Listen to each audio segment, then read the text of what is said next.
Alright, everyone, welcome to our class. Okay, so today we're going to discuss about the lesson covered for week 7, which focuses on the contemporary in traditional art, which is the Gawad Manlilikha ng Bayan and is also called as Gamaba. Okay, so this is a really important topic, no? So make sure that you have your notebooks with you, okay, ready for taking down notes. So I'll be covering some key points that will help you to understand the topic for this week. Okay, so let's get started. Ayan, okay, so let's define first what is Gamaba. Okay, class. So Gamaba is also called as I have said earlier, Gamaba is the gawad sa manlilikha ng bayan. Okay, so this is also known as the National Living Treasure Award, and this is the highest national recognition given to Filipino master traditional artists. Ano? So this award is conferred by the National Commission for Culture and the Arts, or what we call the NCCA, to individuals who have significantly contributed to the preservation and development of traditional arts in the Philippines. So the purpose of this award is to acknowledge and honor the exceptional skills and artistry of the Filipino traditional artists. Okay, so it also aims to preserve and promote traditional arts by recognizing and supporting the master of their craft. Okay, so that is the Gamaba or the Gawad sa Manlilikha ng Bayan. Okay.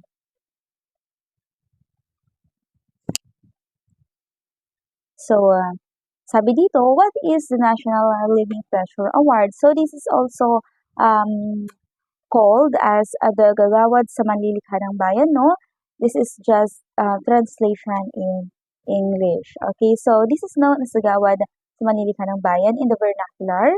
So this award recognizes Filipino artists that have shown excellence in their mastery of medium and technique. So dapat laging tinitignan dyan yung technique or yung craftsmanship ng isang candidate for this award. Okay, so we have also the award that was institutionalized in 1992 through Republic Act 7355. Okay, so the National Commission and Culture or for the Culture and the Arts, no, is the highest policy making body, no, that they were tasked to implement this law.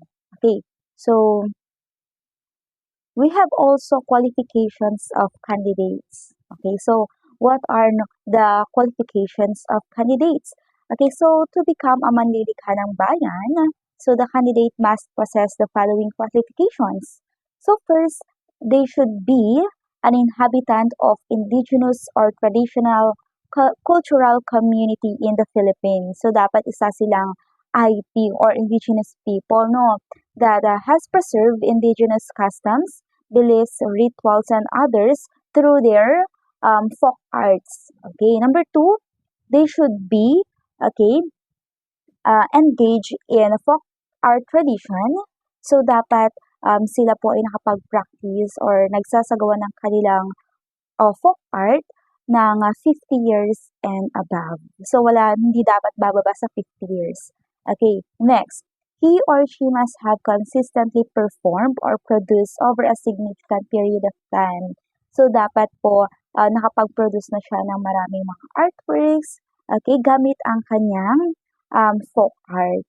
Okay, so, dapat din po ay kakikitaan ng kagalingan or proficiency po yung mga candidates natin, lalo na yung paggamit ng kanilang materials or tools sa kanilang folk art. Okay. And then 5, he or she must have passed. Dapat yung kanyang ginagawa or practice or folk art ay dapat na ipapasa niya. Dapat meron siyang successor. Kagaya po ni Apo Wangkod, meron na siyang 2 successor or successors ng kanyang tinatawag na batik or pagbabatik or pagbabato. Okay, so I also read an article about the well-known mambabatok in the Philippines. Okay, so which is no other than Apo Wang-od. Okay, so this traditional tattoo artist, Wang-od Ogay po ang pangalan niya, has been formally nominated for the Gawad sa Manlilikha ng Bayan or tinatawag natin na GAMABA or the National Living Treasure Award last October 2017 pa. Okay, is at Manila Fame at the World Trade Center, Metro Manila.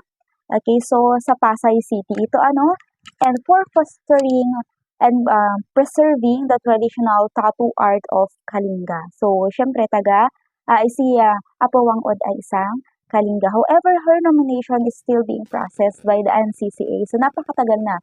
From 2017 hanggang ngayon ay pinaprocess pa rin ang kanyang nomination. Although, meron na pong resolution na nagsasabi po, okay, or nagpapatunay ng kanyang pagkaka-nominate. So, this is the resolution number 2 introduced by these senators, Juan Edgardo Angara, si Nancy Binay, and pati rin si Miriam Defensor Santiago. Nung nabubuhay pa siya ay talagang namang sinabi sa Senate na talagang dapat isali na si Apo Wang-od sa mga awardees ng Manlilikha ng Bayan.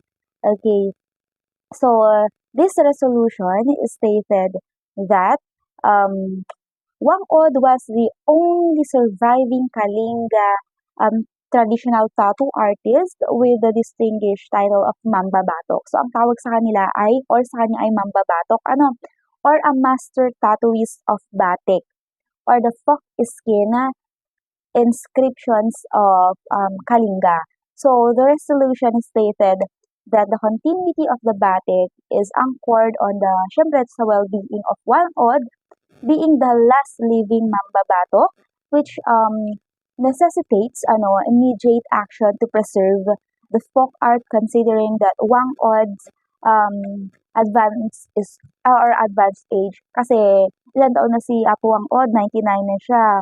Hindi ko nga alam kung may 100 na siya ngayong taon. Okay? So, the resolution also described that batik as traditional body art distinctively known for its symmetric and intricate designs that detail the valor and bravery of ancient tribal warriors. So, and is customarily applied through a hand-taped pricking method. Yung tinatawag ng pagbabatok na gano'n. Through a hand-taped pricking method using intrinsic instrument kasi galing sa kanila yung instrument na yun, such as carabao horns and fruit horn or thorns. Kung hindi ako nagkakamali, yung thorns na yun ay galing sa suha, ganun. Oo, kasi nakakita na ako ng pambabatok live ni Apo Wang-od. Pero hindi ko pa naranasang nagpabatok sa kanya. Kasi mahirap na kasi tattoo rin kasi yun. Pero sa kanilang culture kasi, normal lang sa kanila yung magpatato sila kasi nakaugat na yun sa kanilang tradition. Okay, so this batik survived centuries of foreign influences. Napakarami nang pumupunta sa Tinglayan sa kanilang community para lang dayuhin si Apo Wang-od, okay? Or sa Buskalan. So the traditional Filipino tattoo art must not disappear, okay? And turn extinct due to mere negligence to preserve a significant feature of Philippine culture and identity. Kasi alam nyo, kapag sinasabi ng Apo Wang-od, ay Pilipinas yan. Yung sinasabi nga nyo, Philippines, mga ganyan. Kasi bakit? Dahil syempre, si Apo Wang-od po ay taga-Pilipinas. At kapag sinasabi na Apo Wang-od, internationally, kilala na siya. Okay, known for Mambabatok. Okay, so ang dami-dami rin, pati mga vlogger, ganyan, pumupunta na rin sa kanya, hindi ba? Okay, dinadayo na rin siya. Okay, so these are also qualifications of candidates, okay, for those nominees or yung qualified na candidates natin na due to age or infirmity ay hindi na sila masyado nakakapag-practice ng kanilang artworks or ng kanilang folk art, ay pwede rin po silang ma-recognize kung nasa kanila itong mga to. Okay, so first, dapat meron din silang nakakagawa na sila ng significant body of works na dapat kapag sinabing ito yung art na to, ay kilala na kung sino ba yung nagsagawa ng art na yon. Okay, next, he or she has been instrumental in the revitalization of his or her community tradition. So, dapat nakilala na din siya sa kanyang community. Okay, kasi kagaya ni Apo Wang-od, na kapag sinabi natin Apo Wang-od, ay taga-Buskalan yan. Okay, ay siya ay isang Kalinga. Diba? Ganon. Number 3, he or she has passed on to the other members of community. So, dapat meron na din siyang successors. Dapat ipinasa na rin niya sa next generation yung kanyang way ng paggawa ng art na yun. Okay. And then number 4, his or her community has recognized him or her as expert. Okay, dapat expert ka na. Dapat pag sinabing pambabatok, alam na kaagad natin sino ba yung pupuntahan natin para magpaturo tayo kung tayo ay kabilang sa community ni Apo Wang-od. Okay, so yun po yung mga iba't ibang na qualifications po para sa mga candidates for Gagawad sa Manlilikhanang Bayan. Okay, now so we proceed to the categories of the Manlilikhanang Bayan Award. Okay, so we have first the folk literature. Okay, so ano ba itong folk literature na ito?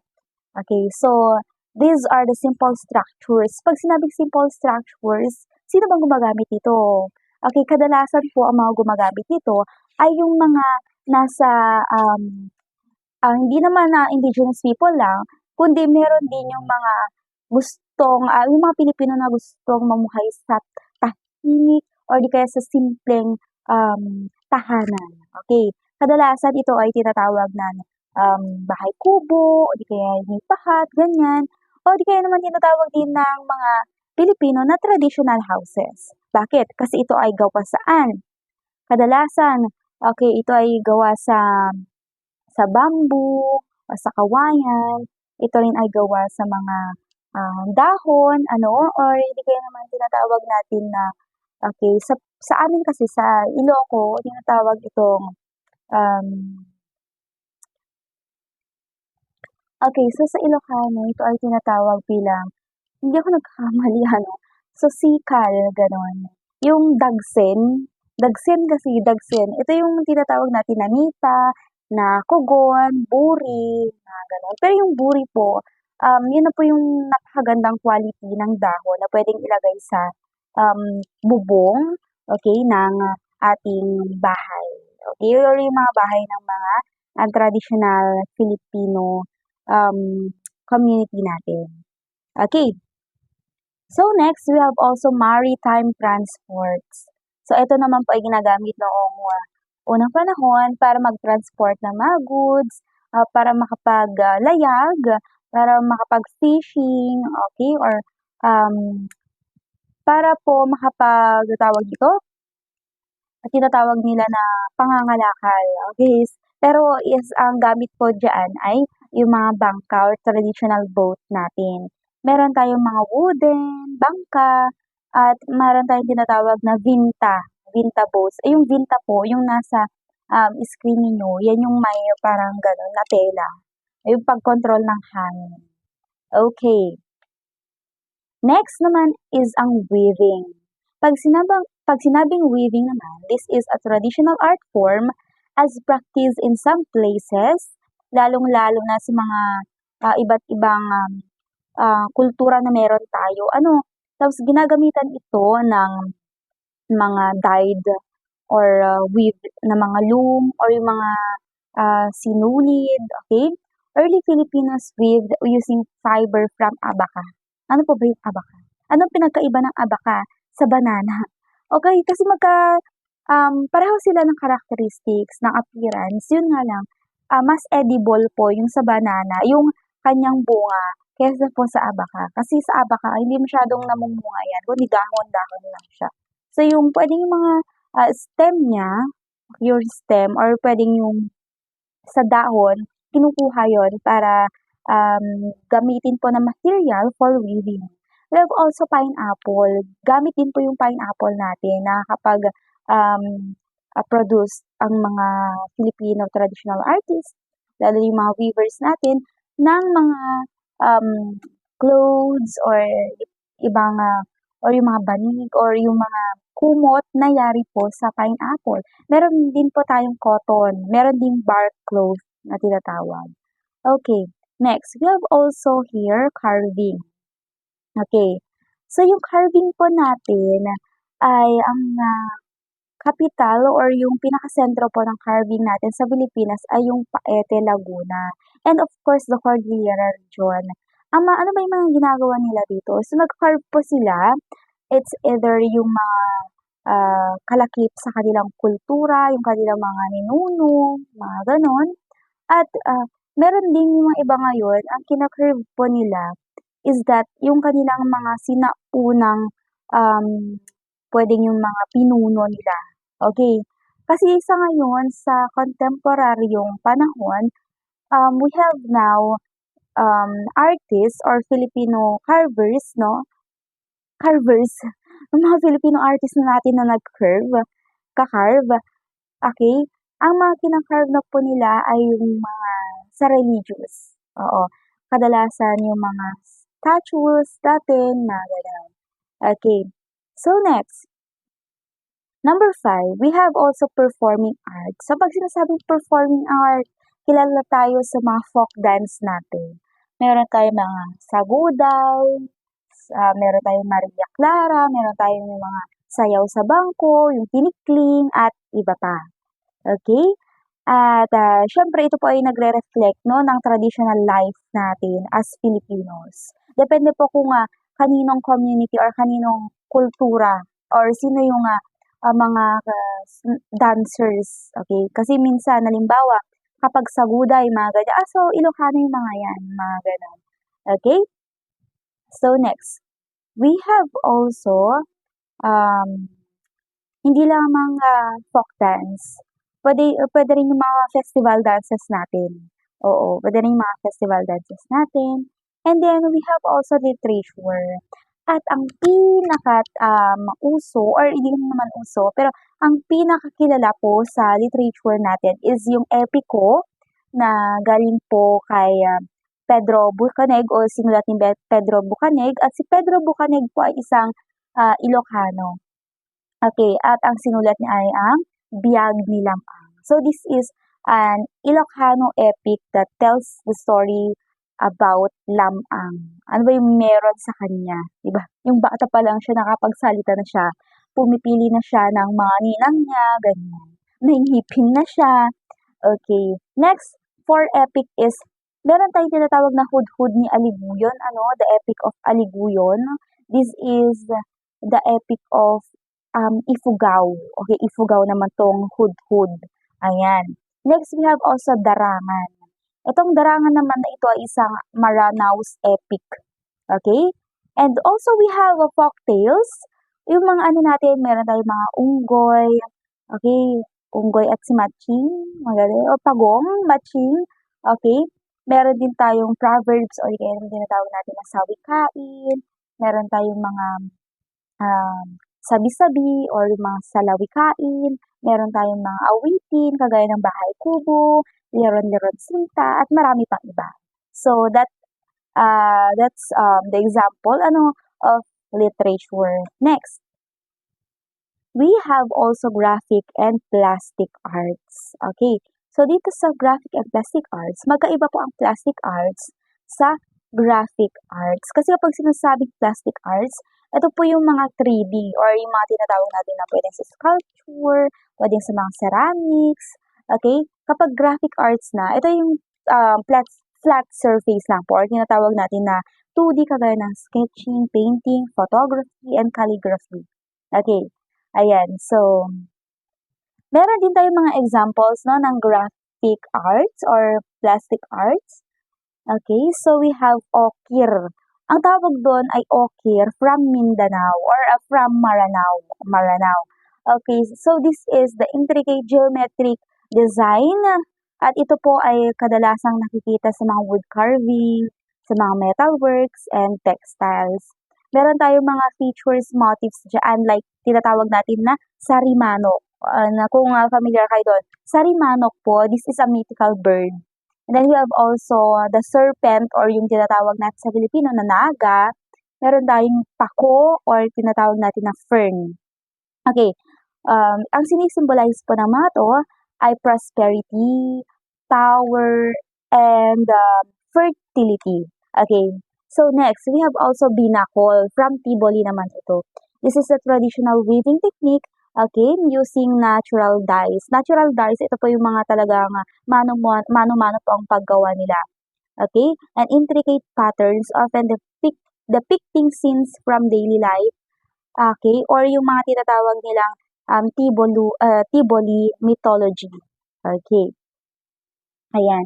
So, next we have here the ornament. So, ito naman po mga ornament na ito ay used for decoration.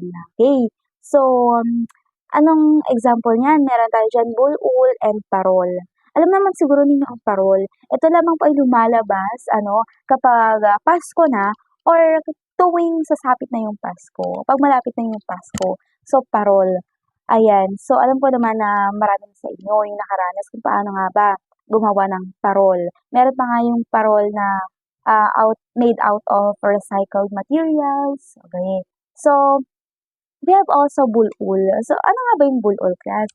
So, bulul is significant carved, wooden figure. Kung mapapansin niyo sa screen niyo, that is a carved wooden figure found primarily among the Ifugao people. So, ito po ay nanggaling sa mga Ifugao from the Cordillera region in the Philippines. So, it represents ancestral spirits and granary gods, of course, and then embodying the belief that these spirits protect the rice harvest and ensure the prosperity of the community. Ito naman yung definition ng ating bulul. Okay? So, meron din tayong sa manunggul jar, yung nasa top noon. Para siyang bangka, mga ganon. So, pwede yun na example for ornament. At meron pa tayong mga iba. Okay? So, we have next, number 9, textile or fiber art. So, Filipinos who are awarded under this category are those, who promoted traditional textile art weaving and fiber art in their locality. So, fiber art, for example, meron tayong tinatawag na pinya. Saan nga ba itong pinya na ito nasa gawa? Sa Aklan. Okay, so sa Aklan, ito po yung tinatawag bilang delicate sheer fabric, okay, made from pineapple fibers. So, known for its intricate patterns and elegant textile or texture. So, it is often used for clothing, especially for formal occasions. Okay, meron tayong tinatawag na barot saya at ito ay gawa sa mga pinya at pwedeng sa abaka, mga ganyan. So, textile or fiber art. Meron ding mga banig na isinasagawa, okay, dito sa textile or fiber art. Okay, next. Pottery. Pottery making naman, ito yung traditional pot making natin sa mga certain areas sa Philippines. So, we use clay, okay, found near the Sibalom River. Molding the clay requires the use of paddles. So, meron silang mga na ngayon. Meron na yung parang paikot-ikot na kailangan mo hawakan mo yung paddle po yun. And the clay had to be kept away from sunlight. Kasi kapag sinasabi nating clay, class, ito po ay madali lang po siyang matuyo. Okay? So, the pottery capital of the Philippines, yung talagang nagsasagawa ng pottery making or pot making ay sa Paete, Laguna. Okay, di ba? Napakasikat ng Paete, Laguna kasi sila din po yung tawag natin carving capital of the Philippines. Yung sa Laguna din siya. Okay, so while other areas in Philippines have pottery traditions, Paete is also renowned for its skilled artisans and the intricate wood carvings they produce. So however, Paete is also known for its pottery tradition also with artisans creating various pottery items such as first, clay pots. Pag sinasabi natin clay pots naman class, it is used for cooking, storing food, and decorative process. Kapag sinasabi din nating figurines, kasi meron din naman ay sinasagawa na figurines sa Paete, ito po yung dinadepict nito yung um, religious figures, yung mga animals, and of course, the everyday scenes. Okay? So, we have also tiles under pottery. These are often used for decorative purposes in homes and buildings. Okay? So, ito po yung um, mga 10 po natin na categories of the manlilikha ng bayan. So, ito yung categories ng mga arts na pwedeng gawin ng mga gawad sa manlilikha ng bayan awardees po natin. Ayan. We have 16 awardees for Gamaba.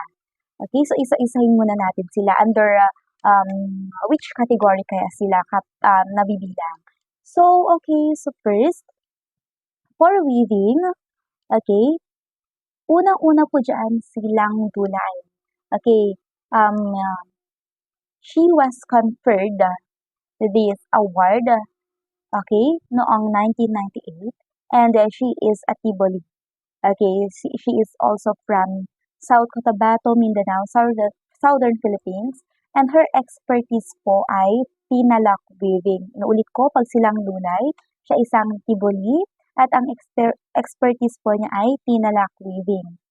Okay, so these Tibolis are known for their use of abaca fibers in textile weaving.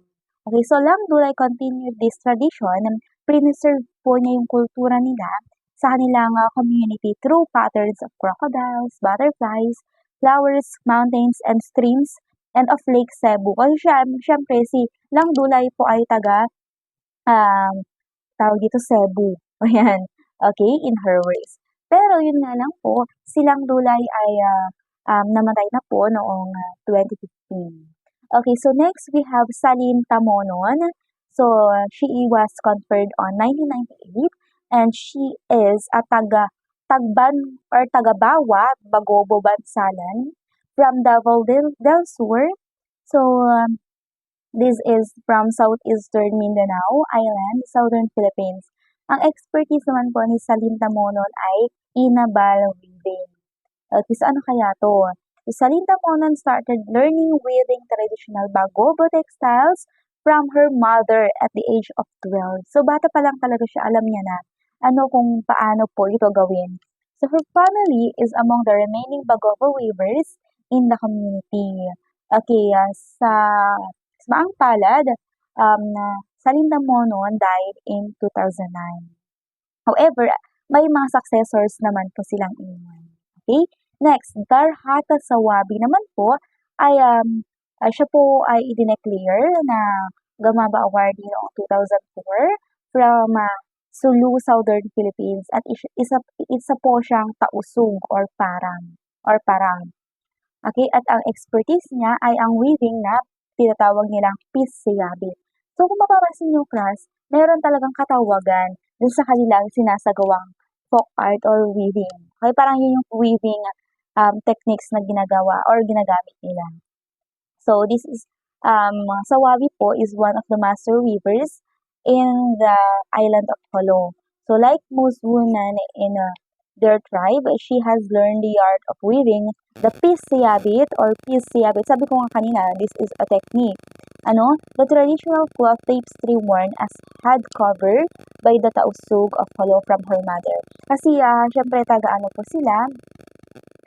po sila, and ito po ay talagang ginagamit nila sa kanilang traditional clothing or yung sa kanilang headdress. Okay? But she has died she died in 2005. Next, we have also Haha or Haja Amina Api. Ulitin ko. Haja or Haha Amina Api. Okay? At siya po ay kinonferred no, as Gamaba Awardees noong 2004. Pareho sila ng isa kanina. So, siya po ay kabilang sa Sama Tandubas sa Tawi-Tawi tribe or isang IP, no? Southern Philippines. So, ang expertise naman po niya ay mat weaving. Okay. Yung mga yung mga mat natin ngayon, yung mga banig po natin, no? Galing po sa kanya. Okay, lalo na yung mga patterns na talaga, kitang-kitang sa kanya talaga. And she was recognized as a master mat weaver among the Sama indigenous community of Ungos, Matata. So, her mats are known for their complex geometric patterns. Kung yung makikita niyo dyan sa sa screen, geometry kasi halo-halo siya, no? Mayroong mga, ano ba yan? Pa-diamond. Okay, may mga lines na straight lines lang siya na pahiga. We have vertical also. Meron yung mga dots, pattern. Meron mga, halo-halo actually. May mga square, okay, may mga stars, triangles, at iba pang geometric patterns. Okay, kapag geometric patterns na yan, automatically si Haja, okay, Amina Api na po yan. And she died in 2013. Now we have also Magdalena Gamayo. So she was conferred on 2012 and she belong, okay, sa mga Ilocano po. Okay, or pinili. Ayan, Ilocano or pinili from Ilocos Norte, Northern Luzon Island, Northern Philippines. Pata ako na bubulol. Ulitin ko. So, Ilocano, si Magdalena Gamayo, okay, from Ilocos Norte, Northern Luzon Island, Northern Philippines. So, ang expertise po niya ay Inabel weaving. So, kapag Ilocano, Iloco, Inabel weaving yan. Okay. Next, in her profile, it was reported that Magdalena has taught herself the traditional patterns of binakol, at tinatawag nilang inuritan. So, geometric design po rin po kay tawag dito, Magdalena. Yun nga lang po, kung makikita natin sa screen, para siyang yung mga traditional na tinatawag natin bilang yung mga anong tawag dyan? Oo, yung mga yung mga checkered, ganon. Okay, so she may be in her late 80s but she still manages, no, to arrange threads on the loom. O, diba? Late 80s na siya nung na siya. Kaso, alam pa rin niya. Talagang, syempre, mastery talaga ng inyong or ng kanyang, ng kanyang folk art. Kaya talagang kahit matanda na siya, alam na alam niya na kung paano ito gawin. Okay? So, ang Balang Osali naman po was conferred on 2016 and she is a Yakan or Lamitan from Basilan Island, Southern Philippines. And her expertise is the tapestry weaving or what we call Yakan Tenon. So the Yakan of Basilan are known to be among the finest weavers in the Southern Philippines. Grabe naman kasi yan. Yung talagang ginagawa nila ay pwedeng sa mga hindi siya banig, pwedeng sa mga kumot natin, pwedeng sa mga telang ginagamit ng kanilang mga tawag dito, tao sa kanilang community. Okay. Koyakan. Okay. So, yan po yung mga ginagawa niyang patterns. Very detailed. And sila po yung mga nagsusuot ng mga ginagawa po na na tawag dito, na weaving ni Osaling. Okay, so next, we have also Estelita Bantilan. So, she was conferred to the title as the Gamaba Awardee noong 2016 at siya po ay taga Blaan, Malapatan, Sarangani Province, okay, sa Pilipinas. Okay, ang expertise naman po ni Bantilan ay mat weaving. At tinatawag nila sa kanilang wika na Blaan Igem. Okay, so siya po ay 85 years old na and she is one of the Philippines' treasured national artists. Bakit? Kasi yung mga gawa niya talagang at kapag makikita natin, alam niyo yun, napakahirap gawin. Kasi siya ay tinatawag bilang Blaan Master Bani Weaver from the Upper Lasang, Sapo Masla, Malapatan, Sarangani Province. Meron din siyang kasama, no, for mat weaver. Yun nga lang, talagang sa kanya, napaka husay ng pagkakagawa niya. Meron siyang talagang technique na sinusunod para maisagawa itong kanyang folk art na to. Okay. So, recognized for her commitment to the safeguarding and the promotion of the Blaan Igemat weaving tradition. Okay, so yan, yung mga um, larawan or pictures, no, na gamit, okay, gamit po yung mga ginagawa niyang mat. Okay, or yung mga banig. So, napakaganda. Okay, ayan, mga patterns niya. Mano-mano. Hindi kagaya ng iba na talagang meron silang ginagamit na equipment para maisagawa siya kasi mano-mano siya, gawa sa kamay. Parang napakahirap talaga. So next, Yabing Masalon Dulo. So she was conferred in 2016. So she is also a Blaan, Mount Matutum, Palomok, South Cotabato, Philippines. Her expertise is ikat weaving or tinatawag nilang Blaan Mabal Tabi.